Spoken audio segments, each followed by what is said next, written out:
Hello friends, I am Dr. Hupe Deshpande, Head Department of Physics, Shivaji College Kannad. Now today we discuss about the X-ray spectra. Urey and his co-workers analyzed the X-ray beam emitted from an X-ray tube using different potential difference and same target.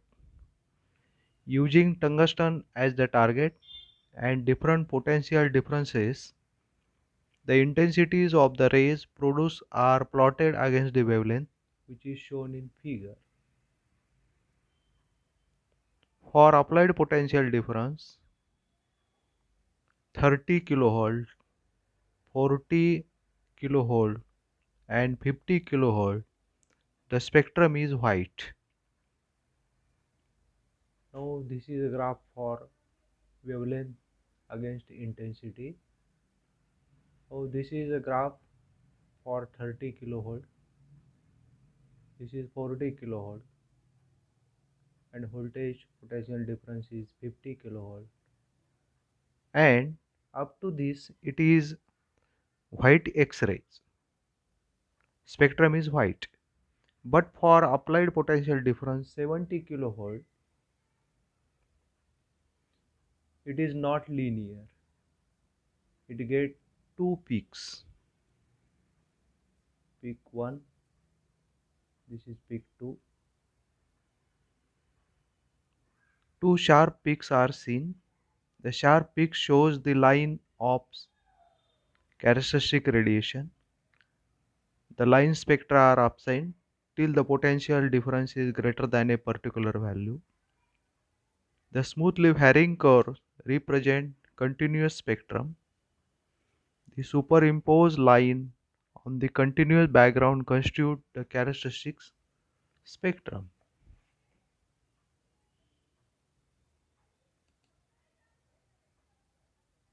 Now,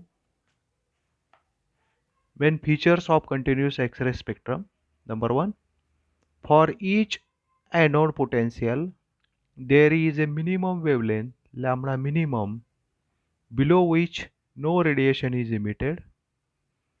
Above this critical value, the intensity of radiation increases rapidly with increasing wavelength, and after reaching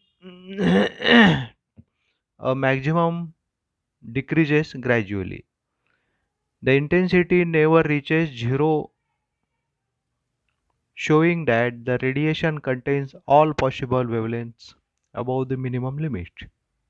Second, when voltage across the X-ray tube is increased, lambda minimum is shifted to a smaller value. Duvne and Hunt shows that lambda minimum is inversely proportional to the applied voltage V, or V maximum is directly proportional to V. If the limiting frequency nu maximum are plotted against the applied voltage V, a straight line graph is shown.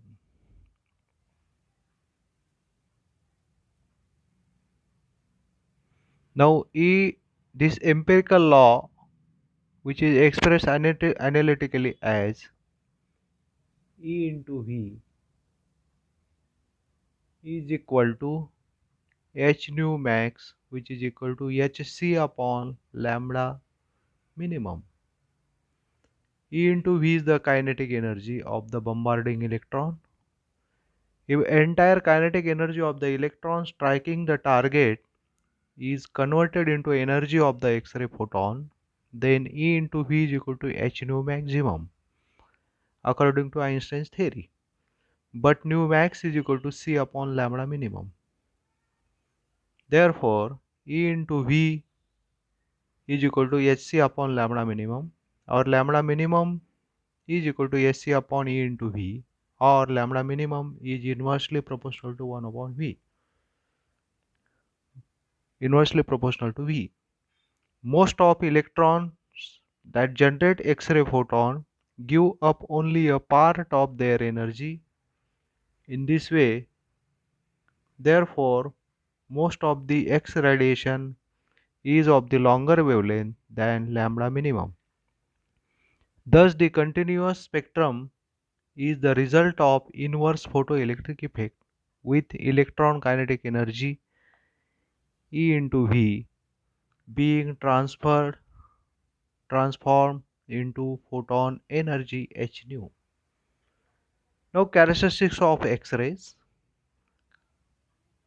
Now there are two methods for producing characteristic X-rays.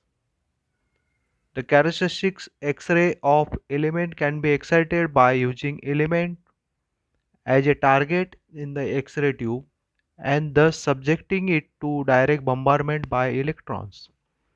For each target, there is a minimum potential below which the line spectra do not appear.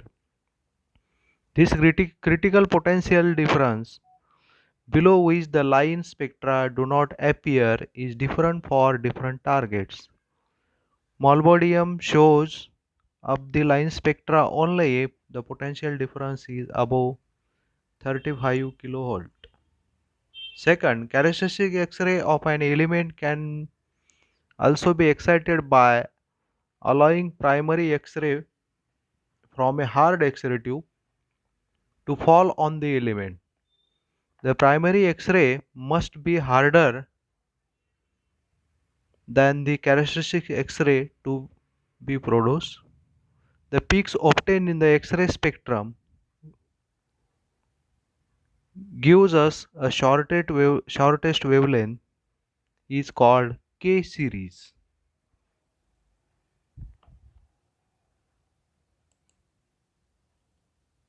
This is a K series, which is K alpha, K beta, K gamma. Then it is L series, then M series, and so on. Gives us the line spectrum which is characteristic of the used target. Usually two lines of this series are detected. These lines are termed as K alpha and K beta lines in the order of decreasing wavelengths. The next group is called L series of the longer wavelength, which is L alpha, L beta, and L gamma, etc. For heavier elements, a third series called the M series has been detected. This can be understood in terms of Bohr's theory. Suppose an atom in the target of X-ray tube is bombarded by a high-speed electron and a K electron is removed. A vacancy is created in the K cell. This vacancy can be filled up by an electron from the either of L, M or N cells or a free electrons. This possible transition can result in the K alpha, K beta lines and the limiting line. Similarly, the longer wavelength L series originates when an L electron is knocked out of the atom. The M series when an M electron is knocked out and so on, which is shown in figure. It is clear that continuous spectra and line spectra both emitted by the same target are of the different origin. The continuous spectrum is the result of the inverse photoelectric effect with electron kinetic energy being transformed into photon energy h nu.